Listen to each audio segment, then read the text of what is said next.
અને અનેક ચૂંટણીઓ વિધાનસભાની હોય, લોકસભાની હોય, તાલુકા પંચાયત હોય કે નગરપાલિકા હોય, બધી જ ચૂંટણીઓમાં શહેરની અને તાલુકાની જનતા સર્વજ્ઞાતિએ બધા જ કાર્યકરો, મતદારો અમારા પક્ષને એટલે ભારતીય જનતા પક્ષને સમર્થન આપે છે.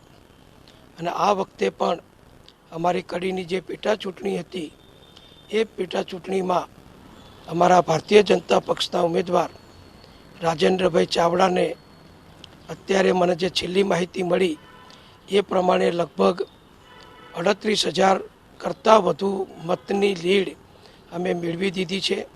કોંગ્રેસ અમે હંમેશા હરાવતા આવ્યા છીએ અને આ વખતે પણ કડીની જનતાએ કોંગ્રેસનો પરાજય આપ્યો છે.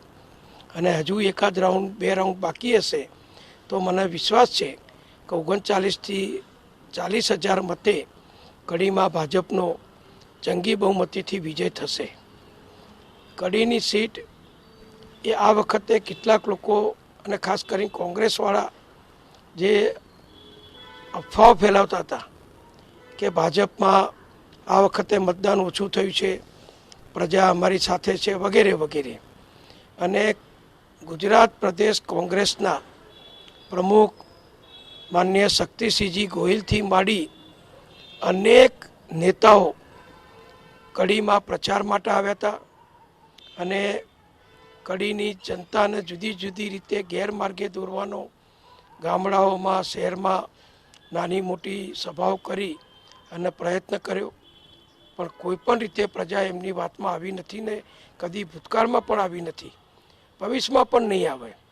અને અમારો વિજય થયો છે ત્યારે હું ચોક્કસ કહીશ કે અમારા ઉમેદવાર રાજેન્દ્રભાઈ એ કડી માટે કેટલાક લોકો એમ કહેતા હતા કે જોટાણાના છે, બહારના છે, પણ અમારો કાર્યકરો ગામડાના હોય કે શહેરના હોય બધાએ અમારા પ્રભારી મંત્રી અને જેમણે અહીંયા ચાર્જ સોંપવામાં આવેલો, ઇન્ચાર્જ બનાવવામાં આવેલા કડી સીટના એવા શ્રી ઋષિકેશભાઈ પટેલ, બીજા મંત્રી અને મહેસાણા જિલ્લાના પ્રભારી મંત્રી શ્રી જગદીશભાઈ વિશ્વકર્મા, અમારા જિલ્લાના તમામ હોદ્દેદારો, ઘણા ધારાસભ્યશ્રીઓ, ઘણા સંસદ સભ્ય અમારા ભાઈ શ્રી હરિભાઈ પટેલ, ભાઈ શ્રી મયંકભાઈ નાયક, એ બધાએ ખૂબ તનતોડ મહેનત કરી છે.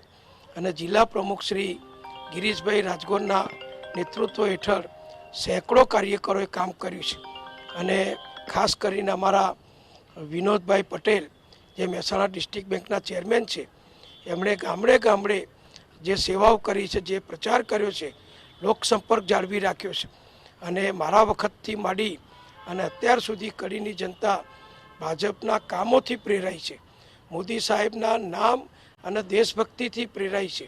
એટલે એ જનતાએ અનેક અપપ્રચાર છતાં ભાજપનો વિજય કરાયો છે. બીજું મારે ખાસ એ કહેવું છે કે મને આનંદ છે કે અમારા કડીના ઝાલોડા ગામના જે આખું ઠાકોર સમાજનું ગામ છે, બક્ષીપંથનું ગામ છે, અને ગઈકાલે જ કોંગ્રેસે જેમને મહેસાણા જિલ્લા કોંગ્રેસ સમિતિના પ્રમુખ બનાવ્યા છે એવા પૂર્વ ધારાસભ્ય બળદેવજી ઠાકોરનું એ વતન છે, એ નિવાસસ્થાન છે. બળદેવજી ઝાલોડામાં જ રહે છે અને એ ઝાલોડાના આગેવાન કહેવાતા ગણાય.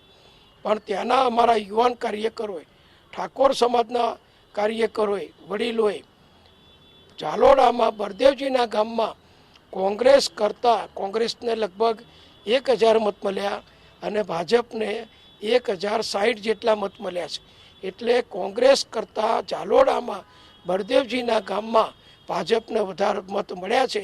એટલે ખાસ કરીને હું ઝાલોડાના કાર્યકરોનો પણ, મતદારોનો પણ ખૂબ ખૂબ અભિનંદન આપીશ. નીતિનભાઈ, ખાસ તો વિકાસનો જાદુ વિસાવદરમાં નથી ચાલ્યો. આમ આદમી પાર્ટીના ઉમેદવાર ત્યાં વિજય તરફ આગળ વધી રહ્યા છે. જો દરેક વિસ્તારની પ્રજાની લાગણી જુદા જુદા પ્રકારે પ્રદર્શિત થતી હોય છે. હું કડી પૂરતી જે વાત કરું છું કે કડી ભાજપનો ઘર છે અને વર્ષોથી હું ત્યાં ચૂંટાતો હતો. પછી અનામત સીટ થઈ એટલે હું મહેસાણામાં 10 વર્ષ ધારાસભ્ય રહ્યો, મંત્રી બન્યો, નાયબ મુખ્યમંત્રી બન્યો. પણ કડીનો નાતો, કડીનો સંપર્ક અને કડીની જનતાના ગામડા સુધીના તમામ કામો પછી વ્યક્તિગત કામો હોય, સામાજિક કામો હોય કે વિકાસના કામો હોય, એ અમારા મુખ્યમંત્રીશ્રીઓના સહયોગથી અને ખાસ કરીને વડાપ્રધાન શ્રી નરેન્દ્રભાઈએ જે યોજનાઓ પ્રજાલક્ષી આપી છે કે ગરીબોને વિના મૂલ્યે અનાજ, મહા યોજના એટલે પ્રધાનમંત્રી જન આરોગ્ય યોજનાનું કાર્ડ, ગામડાઓમાં ગરીબોને ઘર, આ બધું ગણાઈએ એટલું ઓછું છે. આ બધું લોકોને પસંદ આવ્યું છે. હવે પહેલાંની જેમ નથી કે કોંગ્રેસવાળા જાય ને જ્ઞાતિ જાતિના મતભેદ ઊભા કરી અને જ્ઞાતિ વાઇઝ ભડકાઈ અને એમના મત લઈ લે. મને આનંદ છે કે દલિત સમાજમાં, અનુસૂચિત જાતિ સમાજમાં પણ અમને ઘણા મત મળ્યા છે અને લઘુમતી સમાજમાં પણ અમને ઘણા મત મળ્યા છે. એટલે તો શું વિસાવદરમાં આવા કોઈ કામો નથી થયા એટલા માટે વોટ નથી મળ્યા, શું કહેશો? નહીં, વિસાવદરનો મારે કોઈ અભ્યાસ નથી એટલે વિસાવદર માટે હું કોઈ ટિપ્પણી નહીં કરું.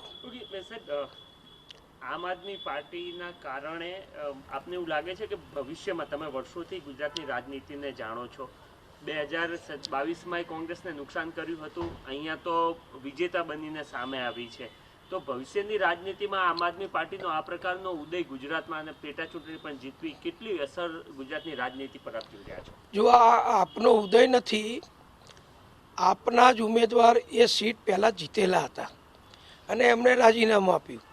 એ પછી આ ઉમેદવાર ત્યાં ઊભા રહ્યા એટલે વિસાવદરમાં પહેલાં પણ ગમે તે કારણસર એ આપના ઉમેદવાર જીતેલા અને આજે હજુ જીત્યા છે એવું મને પૂરેપૂરી માહિતી નથી, પણ આગળ છે એવું મેં જાણ્યું છે. એટલે એ જનતા ત્યાંની જે રીતના કારણો છે એ ત્યાંના અમારા સ્થાનિક નેતાઓ વધુ સારી રીતે કહી શકે. પણ આપનો ગુજરાતમાં કોઈ પણ જગ્યાએ ક્યાંય પણ સહેજ પણ ઉદય નથી અને ભાજપ સિવાય ગુજરાતની જનતા કોઈ રાજકીય પક્ષને આજે નહીં ને ભવિષ્યમાં પણ નહીં કોઈ સમર્થન આપવાની નથી. ઓકે, છેલ્લો સવાલ.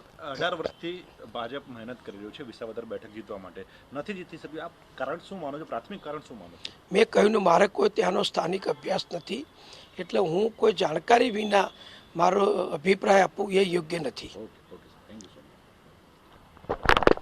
મચ.